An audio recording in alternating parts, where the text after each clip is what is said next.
Hello friends, welcome to study tricks. दोस्तों, जैसा कि आप सबको पता ही होगा, यूपी ट्रिपल एस सी ने पैट एग्ज़ाम 2022 का नोटिफिकेशन जारी कर दिया है और इसके फॉर्म भरना भी स्टार्ट हो चुके हैं। तो अगर अभी तक आप लोगों ने फॉर्म फिल नहीं किया है तो इसके फॉर्म को फिल कर सकते हैं।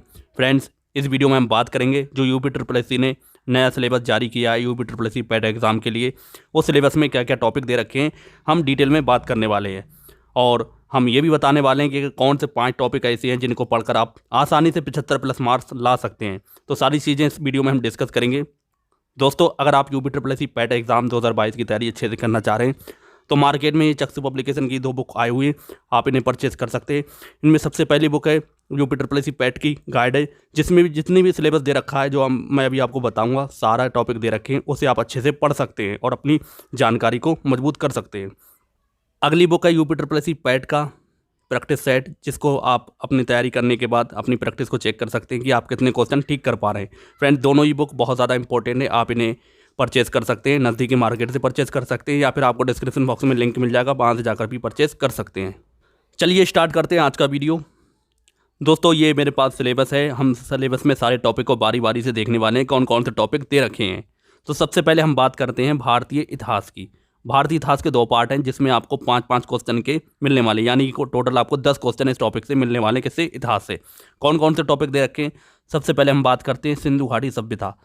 सिंधु घाटी सभ्यता है, वैदिक संस्कृति है, तो आपको यही सब चीज़ें पढ़ना है, ऐसा नहीं है कि सिलेबस से बाहर पढ़ना है। फिर आपका आता है बौद्ध धर्म, जिसमें आपको गौतम बुद्ध की जीवनी और शिक्षाओं के बारे में ध्यान रखना है। नेक्स्ट टॉपिक है जैन धर्म, महावीर स्वामी की जीवनी और शिक्षाओं के बारे में इसमें पढ़ना है। नेक्स्ट आता है मौर्य वंश। तो वैसे तो बहुत सारे वंश हैं, हर्यक वंश है, शुंग वंश है और नंद वंश है, लेकिन आपको किसके बारे में पढ़ना है? मौर्य वंश। और मौर्य वंश में भी खास तौर से किसके बारे में? सम्राट अशोक को। इसलिए आपको ज़्यादा फालतू पढ़ने की ज़रूरत नहीं है, कुछ फ़ायदा भी नहीं निकलेगा और आपका टाइम वेस्ट जाएगा, इसलिए आपको केवल सम्राट अशोक के बारे में पढ़ना है। नेक्स्ट आता है गुप्त वंश। तो गुप्त वंश में भी आपको किस पे ध्यान देना है? समुद्रगुप्त और चंद्रगुप्त द्वितीय पे। अगला है हर्षवर्धन, राजपूत काल, सल्तनत काल, मुगल साम्राज्य, मराठा, ब्रिटिश राज्य के अभ्युदय एवं प्रथम स्वतंत्रता संग्राम। दोस्तों, अगला टॉपिक आता है ब्रिटिश राज्य के सामाजिक आर्थिक प्रभाव, तो इसके बारे में आपको पढ़ लेना है। नेक्स्ट हम बात करते हैं जो हिस्ट्री का ही पार्ट है, भारतीय राष्ट्रीय आंदोलन यानी कि इंडियन नेशनल मूवमेंट। तो इसमें कौन कौन से टॉपिक आपको पढ़ना है? सबसे पहला आता है स्वाधीनता आंदोलन के प्रारंभिक वर्ष। नेक्स्ट है स्वदेशी तथा सविनय अवज्ञा आंदोलन, महात्मा गांधी तथा अन्य नेताओं की भूमिका के बारे में आपको इसको पढ़ना होता है। नेक्स्ट है क्रांतिकारी आंदोलन तथा उग्र राष्ट्रवाद का उदय, इसके बारे में आपको पढ़ना है। अगला है विधीय संशोधन तथा ब्रिटिश इंडिया एक्ट 1935, इसके बारे में थोड़ा डिटेल में आपको पढ़ना पड़ेगा। नेक्स्ट है भारत छोड़ो आंदोलन। नेक्स्ट है इसी में आज़ाद हिंद फौज तथा नेताजी सुभाष चंद्र बोस। तो इतना टॉपिक है इसके बारे में मतलब आधुनिक भारत इतिहास में, तो इन सब टॉपिक को आपको पढ़ना है, इससे बाहर आपको नहीं पढ़ना है। इससे बाहर पढ़ने में आपका टाइम वेस्ट होगा और आपको कोई फ़ायदा भी उससे नहीं मिलेगा। चलिए नेक्स्ट हम देख लेते हैं। नेक्स्ट है भारत भूगोल यानी कि जियोग्राफी। जियोग्राफी में आपसे 5 क्वेश्चन पूछे जाना है, 5 नंबर के। देख सकते हैं बहुत अच्छा खासा सिलेबस आपको पढ़ना पड़ सकता है, मेरी नज़र में आप इसको अवॉइड कर सकते हैं। तो इसमें कौन कौन से टॉपिक हैं फिर भी हम देख लेते हैं। भारत एवं विश्व का भौतिक भूगोल, जिसमें नदियाँ, नदियों की घाटी, भूजल संसाधन, पर्वत, पहाड़ियाँ, हिमनद, मरुस्थल और शुष्क क्षेत्र, वन खनिज संसाधन, विशेषकर भारत में। भारत एवं विश्व का राजनीतिक भूगोल, जलवायु तथा मौसम, टाइम जोन, जनसंख्यिकी परिवर्तन तथा प्रवास, ये सारे टॉपिक आपको भूगोल में पढ़ना है। तो इसलिए 5 नंबर के खातिर आपको इस पर ज़्यादा अगर नहीं भी ध्यान देंगे कोई टेंशन नहीं है, फिर भी आप इसके 5 में से 2 से 3 क्वेश्चन आसानी से कर देंगे अगर आप इसको नहीं पढ़ेंगे, बेसिक चीज़ पढ़ लेंगे फिर भी। चलिए नेक्स्ट टॉपिक देखते हैं। नेक्स्ट है भारतीय अर्थव्यवस्था यानी कि इंडियन इकोनॉमी और भारतीय संविधान एवं लोक प्रशासन। 5-5 क्वेश्चन आने हैं, यानी कि 10 नंबर के क्वेश्चन इससे आना है। दोस्तों, अगर आप इनको भी नहीं पढ़ेंगे फिर भी आपको कोई टेंशन नहीं है, 10 में से आसानी से आप 5 से 6 क्वेश्चन आसानी से कर सकते हैं। बहुत बेसिक क्वेश्चन पूछे जाने, आप इसके सिलेबस को देख सकते हैं। भारतीय अर्थव्यवस्था, जिनमें 1947 से 1991 तक योजना आयोग तथा पंचवर्षीय योजनाएं, मिश्रित अर्थव्यवस्था का विकास, निजी एवं सार्वजनिक क्षेत्र, हरित क्रांति, दुग्ध विकास, ऑपरेशन फ्लड, बैंकों का राष्ट्रीयकरण तथा सुधार, वर्ष 1991 में आर्थिक सुधार तथा उसके बाद अर्थव्यवस्था, वर्ष 2014 के पश्चात आर्थिक सुधार, कृषि सुधार, ढांचागत सुधार, श्रम सुधार एवं आर्थिक सुधार एवं जीएसटी। तो इतने टॉपिक आपको इंडियन इकोनॉमी में पढ़ना है। नेक्स्ट है भारतीय संविधान एवं लोक प्रशासन। तो इसमें भी आप देख सकते हैं भारतीय संविधान की मुख्य विशेषताएं, राज्य के निधि निदेशक तत्व, मौलिक अधिकार एवं मौलिक कर्तव्य, सांसदीय प्रणाली, संघ एवं केंद्र शासित प्रदेश, केंद्र राज्य संबंध, न्यायिक ढांचा, सर्वोच्च न्यायालय, उच्च न्यायालय, जिला प्रशासन, स्थानीय निकाय तथा पंचायती राज संस्थाएं। तो इतना लंबे चौड़े सिलेबस में मात्र आपको 10 क्वेश्चन मिलने वाले हैं। तो इसे अगर आप नहीं भी पढ़ेंगे फिर भी आप इसके 3 से 4 क्वेश्चन आसानी से बना सकते हैं दोनों को मिलाकर। चलिए नेक्स्ट हम देखते हैं सामान्य विज्ञान यानी कि जनरल साइंस। 5 क्वेश्चन आना है फिजिक्स, केमिस्ट्री, बायोलॉजी से।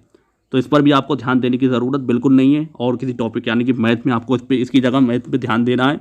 अगर नहीं भी ध्यान देंगे फिर भी आप 2 से 3 क्वेश्चन बना सकते हैं। अगला है प्रारंभिक अंकगणित। तो गणित को आपको किसी भी हाल में छोड़ना नहीं है, 5 क्वेश्चन ये पूछे जाना, 5 नहीं 20 क्वेश्चन पूछे जाएंगे, आगे मैं आपको बताऊंगा।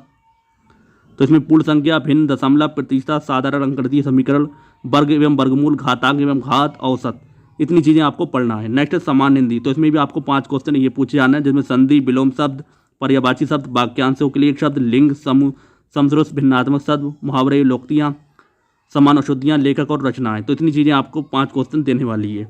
चलिए नेक्स्ट हम देखते हैं। नेक्स्ट है सामान्य अंग्रेजी। दोस्तों सामान्य अंग्रेजी को आपको पढ़ने की बिल्कुल ज़रूरत नहीं है। अगर आपके पास अपघटित घटांश आता है तो 5 क्वेश्चन आप बिल्कुल सही करके आएंगे बगैर पढ़े। ये अंग्रेजी व्याकरण पर आप ध्यान देने की ज़रूरत नहीं है। अगर आया क्वेश्चन तो इसे बेसिक क्वेश्चन पूछा जाएगा, और अपघटित घटांश ही आने के चांसेस हैं, क्योंकि पिछली बार जो पैट का एग्जाम हुआ था आपसे अपघटित घटांश ही पूछे गए थे। नेक्स्ट है रीजनिंग। अगर मैथ को कर लेंगे तो 5 क्वेश्चन रीजनिंग के बहुत ईजी आएंगे, आपको कुछ करने की ज़रूरत नहीं पढ़ेंगे फिर भी आप आसानी से कर पाएंगे, बस आपको एक बार जानकारी होना चाहिए। नेक्स्ट है करंट अफेयर। करंट अफेयर को आपको किसी भी हाल में छोड़ना नहीं है, 10 क्वेश्चन इससे आने वाले हैं, इस पर आपको खास तौर से ध्यान देना है। नेक्स्ट आ जाता है स्टैटिक जीके यानी समान जागरूकता। तो इसमें भारत के पड़ोसी देश एवं राजधानी मुद्रा, भारत के राज्य केंद्र शासित प्रदेश, भारतीय सांसद, राज्यसभा, लोकसभा, विधानसभा, विधान परिषद, राष्ट्रीय एवं अंतर्राष्ट्रीय दिवस, विश्व संगठन, उनके मुख्यालय, भारतीय पर्यटन स्थल, भारत की कला एवं संस्कृति, भारत व विश्व खेल, भारतीय अनुसंधान संगठन, प्रसिद्ध पुस्तकें और लेखक, पुरस्कार एवं विजेता, जलवायु परिवर्तन एवं पर्यावरण। तो इसको भी आपको किसी भी हाल में छोड़ने की ज़रूरत नहीं है, 10 क्वेश्चन पूछे जाना है और इन पर आप ध्यान देना है। चलिए नेक्स्ट हम देखते हैं। नेक्स्ट है आपके सामने अपठित हिंदी के गद्यांश विवेचन विश्लेषण। 2 गद्यांश आपसे पूछे जाने 10 नंबर के, इसको भी आप आसानी से बना देंगे, थोड़ी सी प्रैक्टिस कर ले, इस पर भी आपको खासतौर से ध्यान देना है। नेक्स्ट है DI के जे 4 सेट, कुल मिला के 20 क्वेश्चन आपको आने वाले हैं। अगर आपका बेसिक मैथ क्लियर है इसे भी आप आसानी से बना सकते हैं। अगर आप मैथ में वीक हैं तो अभी से आप इस पर ध्यान देना शुरू कर दें, क्योंकि मैथ के बगैर आप पैट में अच्छा स्कोर नहीं कर सकते। चलिए अब हम कुछ इंपॉर्टेंट टॉपिक देख लेते हैं, जिससे एग्जाम में अगर आप कर के जाते हैं तो आप 75+ मार्क्स बहुत आसानी से ला सकते हैं। तो सबसे पहले हम बात करते हैं मैथ को आपको किसी भी हाल में छोड़ने की ज़रूरत नहीं है, 25 क्वेश्चन पूछे जाने हैं। सबसे ज़्यादा वेटेज कौन रखता है? मैथ, इसलिए मैथ को आपको छोड़ने की ज़रूरत ही नहीं है। अगर मैथ कर लेते तो रीजनिंग के 5 क्वेश्चन आप आसानी से कर पाएंगे, 30 क्वेश्चन आपके ये कहीं नहीं गए अगर आप थोड़ी सी प्रैक्टिस कर लेते हैं। और अगर आपकी मैथ वीक है तो आप अभी से लग जाएं, बहुत ईजी मैथ पूछा जाता है, ज़्यादा कठिन नहीं पूछा जाता। हिंदी के 15 क्वेश्चन आना है, हिंदी पर भी आपको खासतौर से ध्यान देना। स्टैटिक जीके और करंट अफेयर के 20 क्वेश्चन मिलाकर आना है, इसको आपको अच्छे से तैयार करके रखना है। ये आपके 30 और 20 50 और 15 65 क्वेश्चन हो जाते हैं। 5 क्वेश्चन अगर आपका गद्यांश आता है इंग्लिश का तो 5 क्वेश्चन आपके ये हो जाते हैं, टोटल ये कितने हो जाते हैं? 70 क्वेश्चन। अब जो मैंने आपको टॉपिक छोड़वाए 30 नंबर के अगर आप उन छोड़ देते हैं फिर भी आप उनके क्वेश्चन मैं मान के चलता हूँ 10 से 12 क्वेश्चन बहुत आसानी से कर सकते हैं। तो आप मान सकते हैं आपके 80+ मार्क्स इससे आ जाएंगे। जो मैं टॉपिक बता रहा हूँ इन्हीं को पढ़कर आप आसानी से ला सकते हैं, थोड़ी सी प्रैक्टिस करने की ज़रूरत है। बाकी अब मैं अपने चैनल पर आपको तैयारी कराऊंगा। तो उम्मीद है अगर आपको ये जानकारी पसंद आई होगी। पसंद आई है तो वीडियो को लाइक और शेयर ज़रूर करें और चैनल को सब्सक्राइब करना ना भूलें। मिलेंगे अगली वीडियो में, तब तक के लिए जय हिंद, जय भारत।